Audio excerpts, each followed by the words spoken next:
Innal hamdalillah allazi nahmaduhu wa nasta'inuhu wa nastaghfiruh wa na'udzu billahi min shururi anfusina wa min sayyiati a'malina may yahdihillahu fala mudhillalah wa may yudlilhu fala hadiyalah.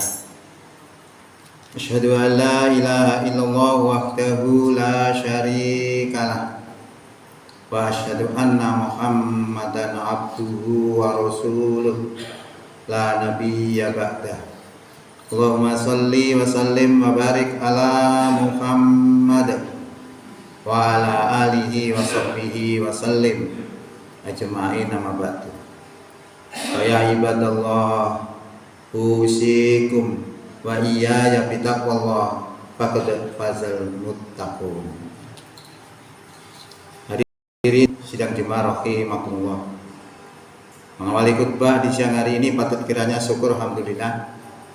Mari senantiasa kita panjatkan kehadirat Allah Subhanahu wa taala lantaran nikmat kurnianya yang telah dilimpahkan kepada kita semua, sehingga di siang hari ini kita bisa hadir di Masjid Al-Anwar ini untuk melakukan serangkaian ibadah pada hari Jumat. Kita tinggalkan segala aktivitas keduniaan kita semata-mata untuk taqarruban ilallah, untuk mendekatkan diri kepada Allah Subhanahu wa taala. Mudah-mudahan kehadiran kita di siang hari ini diterima sebagai amal soleh di sisi Allah Subhanahu wa taala. Hadirin rahimakumullah. Sebagai substansi setiap khutbah di hari Jumat adalah untuk meningkatkan mutu iman dan takwa kita kepada Allah Subhanahu wa taala. Oleh karena itu kami selaku khotib pada hari ini mengajak kepada para jamaah semua dan kepada pribadi saya sendiri khususnya, mari kita tingkatkan iman dan takwa kita kepada Allah Subhanahu wa taala dengan mengikuti materi khutbah yang akan kami sampaikan di siang hari ini.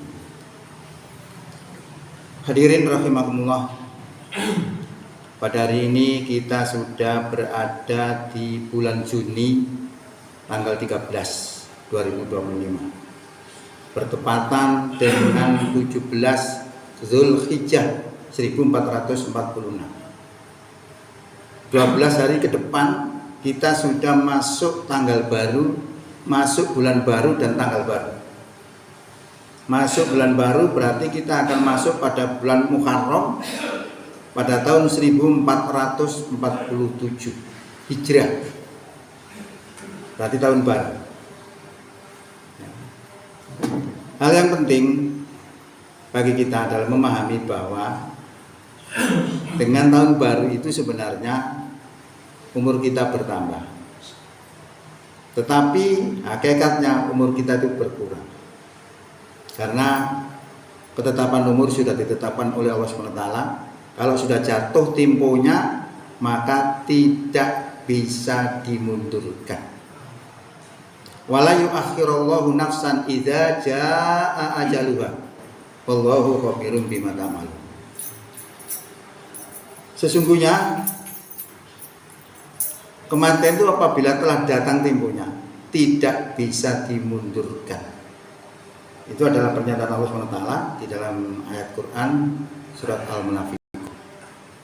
Oleh karena itu hal yang penting bagi kita adalah mengevaluasi diri kita selama ini. Sebelum tahun baru ini apa saja yang kita kerjakan. Yang paling penting adalah apakah amalan kita selama ini diterima oleh Allah. Itu bisa dilihat ya. Dan apakah ajaran yang pokok dalam ajaran Islam sudah kita laksanakan dengan benar. Ajaran pokok adalah tauhid. Jadi para nabi dari Adam sampai kepada Nabi kita Muhammad yang diajarkan cuma satu, tauhid, menyembah hanya kepada Allah, bertuhan hanya kepada Allah, tidak boleh yang lain. Apakah selama ini kita sudah benar? Mari kita evaluasi. Hadirin rahimakumullah, sesungguhnya tauhid ini penting bagi kita, karena kita tidak bisa bertauhid jatuhnya kepada syirik. Syirik itu lawannya tauhid. Nah, tauhid dan syirik ini paling tidak harus kita ketahui. Syirik itu sesuatu perbuatan yang oleh Allah sangat dibenci. Bahkan di dalam sebuah ayat Quran dinyatakan tidak akan diampuni. Innallaha la yaghfiru asyusyraka bihi wa yaghfiru ma duna dzalika liman yasha. Sesungguhnya Allah tidak akan mengampuni dosa syirik dan Dia mengampuni dosa selain syirik liman yasha kepada siapa yang Allah kehendaki. Ini ada dalam Quran surat 4 ayat 48. Nah, syirik ini bentuknya macam-macam. Ada syirik kubro. Syirik kubro itu adalah jelas-jelas menyekutukan Allah dengan sejelas-jelasnya. Misalnya menyembah selain Allah, menyembah patung. Jelas. Tapi ada syirik-syirik bentuknya yang lain yang kita nggak paham. Bahkan dari ucapan ini bisa jatuh kepada kesyirikan. Ya, betapa hebatnya ucapan. Kalau kita dahulu kita dengan ibunya anak-anak, haram sebelum kita ucapkan kata-kata nikah. Setelah kita ucapkan dengan kata-kata qabiltu nikahaha dan seterusnya itu menjadi halal. Nah, kalau saya bilang pada hari ini saya hadir di sini atas kehendak Allah, itu benar. Dan kehendak takmir itu pun masuk kategori syirik. Saya lupa mantannya tapi seperti itu. Lah yang tidak syirik adalah saya datang ke sini atas kehendak Allah, kemudian atas kehendak takmir, baru tidak syirik. Nah, ini harus kita ketahui seperti itu. Termasuk kita bisa menjadikan orang alim itu jatuhnya kepada kesyirikan. Tersebut seorang bernama Adi datang kepada Rasulullah memakai kalung salib dari perak. Lalu dibacakan oleh Nabi surat 9 ayat 31. Yang intinya adalah mereka menjadikan orang-orang alim dan rahib-rahib mereka menjadi Tuhan selain Allah. Nah, setelah dibacakan itu Adi ini marah. Saya tidak pernah rukuk dan tidak pernah sujud kepada orang alim saya. Lalu disilakan oleh Nabi bahwa orang alim itu adalah berani mengatakan bahwa itu haram dikatakan halal. Sebaliknya halal dikatakan haram, lalu diikuti oleh para pengikutnya, itulah syirik, kata Nabi. Nah, begini banyak dilakukan oleh orang. Ya, makanya harus kita pahami, kita evaluasi bagaimana tauhid kita. Itu nomor 1. Nomor 2 adalah mari kita lihat apakah amalan kita selama ini diterima oleh Allah SWT. Karena persyaratan diterimanya satu ibadah, diterimanya itu sebagai amal ibadah kalau dilakukan dengan benar, qauliyah dan fi'liyahnya, ucapan dan perbuatannya, dan yang kedua diniatkan lillahi ta'ala, diniatkan karena Allah. Dua unsur ini kalau ada pada seseorang yang melakukan satu peribadatan maka diterima. Tapi kalau diniatkan selain Allah tidak diterima sebagai amal ibadah. Itu juga dijelaskan oleh dalam Quran terkait dengan orang yang sholat. Orang yang sholat dikatakan neraka wir. Fawailul lil musallin. Celakalah orang yang sholat. Orang sholat kok bisa celaka? Apa masalahnya? Karena lalai dan riya. Nah, riya ini adalah batinnya meniatkan bukan karena Allah, tapi karena selain Allah. Lah itu begitu. Maka peribadatan itu kalau kita katakan sholat, tidak pernah Allah itu mengatakan melakukan sholat, tapi menegakkan sholat. Kalau tegak berarti hidup.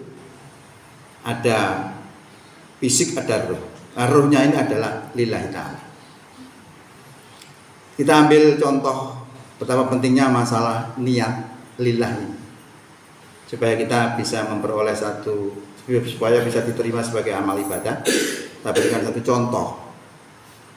Seorang bernama Qosman ini orang Madinah, ikut bergabung perang dengan Rasulullah, jadi berada di barisan Rasulullah.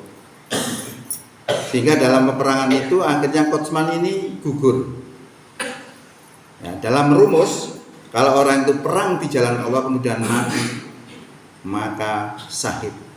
Kalau syahid sudah tanpa hisab, langsung jannah. Nah karena itu para sahabat lainnya itu mengelulukan dengan kematian Qotsman itu tadi. Ya, dipuji-puji dan sebagainya. Tapi Rasulullah mengatakan beda. Justru Qotsman ini penduduk neraka. Kaget ini semua. Para sahabat kaget, kemudian diceritakan oleh Nabi bahwa Qotsman tadi sebenarnya bukan dibunuh musuh, tetapi dia mendapatkan luka yang sangat parah, tidak bisa menahan sakit, lalu dia ambil pedang, ditancapkan ke dalam dadanya dan meninggal dunia. Jadi matinya Qotsman tadi bukan karena dibunuh, tetapi karena bunuh diri. Makanya Nabi mengatakan seperti itu. Dan lagi niatnya itu bukan lillah. Sehingga dia ketika keluar dari Madinah dia bersumpah. Dia mengatakan bahwa dia perang ini bukan karena agama, tetapi dia perang ini karena membela kehormatan penduduk Madinah. Jadi dua unsur ini ternyata tidak masuk kriteria dalam peribadatan. Tampaknya orang melihat seperti gugur di jalan Allah. Tetapi ketika Nabi mengetahui seperti itu, maka jadi berbeda. Nah ini pentingnya masalah niat harus lillah. Nah ini bisa kita evaluasi. Selama ini bagaimana amalan-amalan kita? Apakah amalan kita selama ini juga demikian? Juga melibatkan Allah di dalamnya? Sampai ada sebuah hadis itu mengatakan begini. Rasul itu melihat seorang pelacur memberi minum anjing. Rasulullah mengatakan itu loh surga. Seorang pelacur memberi minum anjing, dikatakan oleh Rasulullah surga. Kok bisa begitu? Qotsman yang berperang di jalan Allah masuk neraka. Ternyata setelah diselidiki, ternyata pelacur itu tadi dalam memberikan minum kepada anjing diniatkan lillah karena Allah, melibatkan Allah di dalamnya, maka menjadi satu peribadatan yang dahsyat. Lalu dihadapkan dengan dosa-dosanya, lalu dosa-dosanya hancur, diterpedu oleh pahala yang maha akbar itu tadi. Maka menjadi nol. Maka kata Rasulullah surga. Penting amal-amal ini kita niatkan lillahi ta'ala. Jadi kita lihat bagaimana amal-amal kita selama ini, karena Allah SWT sudah berfirman yang memperingatkan tentang evaluasi ini, ya ayyuhalladzina amanu taqullaha wal tandur nafsum ma qaddamat lighad wattaqullaha innallaha khabirun bima ta'malun. Wahai orang beriman, bertakwalah kamu kepada Allah dan hendaklah diri ini memperhatikan.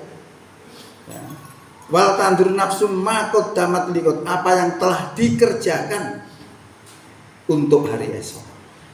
Nah ini sebuah pertanyaan, bagaimana amal-amal kita selama ini untuk memperjuangkan kita supaya bisa sampai kepada hari esok itu dengan selamat bagaimana? Dipertanyakan ini adalah perintah secara tidak langsung untuk evaluasi diri kita. Nah ini menjelang tahun baru 1447 ini adalah momen yang bagus untuk mengevaluasi diri kita, sehingga diharapkan kita betul-betul dalam beribadah ini tidak sia-sia, tapi betul-betul diterima sebagai amal ibadah di hadapan Allah Subhanahu wa taala. Barakallahu li wa lakum fil Qur'anil azim wa nafa'ani wa iyyakum bima fihi minal ayati wa dzikril hakim wa taqabbala minni wa minkum tilawatahu innahu was-sami'ul alim. Aqulu qouli hadza fastaghfirul azim li wa lakum wa li sairil muslimin wal muslimat wal mu'minina wal mu'minat fastaghfiruhu innahu huwal ghafurur rahim.